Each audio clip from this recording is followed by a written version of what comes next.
Hello, welcome to Marketing Matters. Today's topic, we're going to talk about findability and the customer journey. But first, I want to share a quote with you with Cato the Elder, back from 234 BC.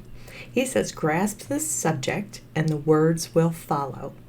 I bring that to you today because I want you to understand the subjects and topics that your customers are looking for in search engines.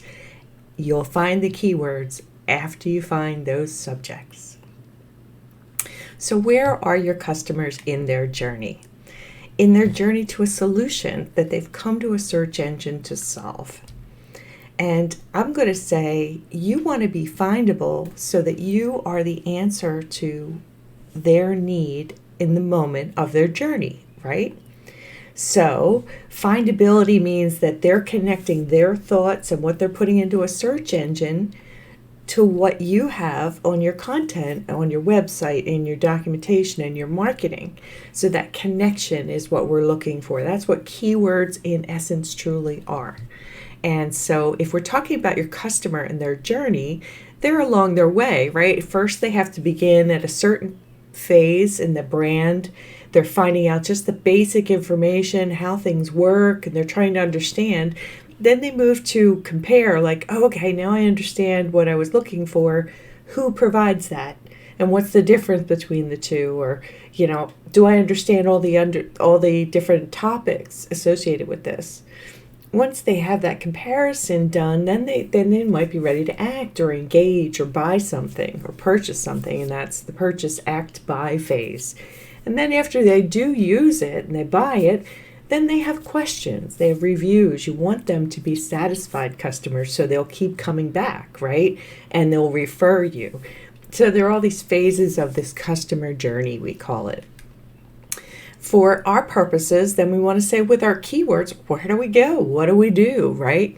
Well, let's take the first phase where people are just talking. They're talking to each other. They're going to a search engine. They're just having basic conversations with one another, and they're looking for that kind of information, just the surface, right? Like you would with your friends sometimes. So they're looking for the answers to the basic W questions. Who, what, when, where, why, how, whom can be there, with who, how long. Those definitive answers they're looking for. Then they begin talking to each other and saying, well, who does this, right? How do I get an answer? What's the best way? That kind of thing. And they start saying, well, if not you, if not one, who else? They're doing the comparison, and you want to answer that comparison for them ahead of time. Anticipate what they're going to look for. Now that could be you're a bookkeeper. They want to understand what's the difference between bookkeeping and financial planning. If you have a piece of content that explains exactly that, and they put in bookkeeping versus financial planning into a search engine, you could be that person that gets pulled up. So you're anticipating what they're looking for comparisons on. If you have a lot of competitors that do your service, but you do it differently, tell them how you do it differently. You versus the typical accountant. CPA 1 versus CPA 2, or software 1 versus software 2. Do the comparisons, and I don't mean be negative, be open and about it, but explain how you rise above, what your differences are, because that's going to speak to the people that it's meaningful for them to find someone who does something more like them, more like they would expect to have it done. And then the last phase, the comparison phase is one versus the other, right? And then the last phase is they're like, okay, I'm a buyer now. I want to move forward. Then you've moved forward and you say, okay, I'm having trouble. Things aren't working the way I thought.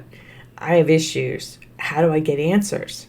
So you have to have content that's more of a knowledge base that can help people and support them after their purchase, because we want those great reviews. We want to have satisfied customers.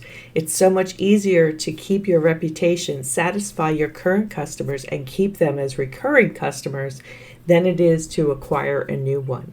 So you want to do everything you can to keep your customers happy along in their journey. So once they do choose you after all those things you've connected them on, you want to make sure you support them. And you do that by asking, how can I help? Asking them, how can I help? Or being open to saying, if you need help, contact me, reach out to me. Reach out to them for feedback and get feedback if you can. Make sure they're satisfied. And then, they'll tell 2 friends and so on. And they will talk to people that they meet along the way. And they will be satisfied customers with you forever. So this whole journey that we go through is we want you to be findable. We're trying to hone in on how you get those words to be findable in search engines, because if they can't find you, they can't do business with you. Thank you so much and have a wonderful day. Oh, and by the way, I am having excuse me for a second. I'm having an event in a few weeks called Game Night, and it will be for entrepreneurs to come and learn more about finding their keywords in a virtual scavenger hunt. The virtual scavenger hunt is we go looking around the internet to see how things are presented so you can understand what people are looking for. And we have fun, we have prizes, we have a spinning wheel, we have all sorts of great videos. It's going to be great fun. If you're interested, please go to denisemillet.com/game night. Thank you so much. I really appreciate you. You are the lifeblood of what I do here and why I do it. So thank you for your time. Good night.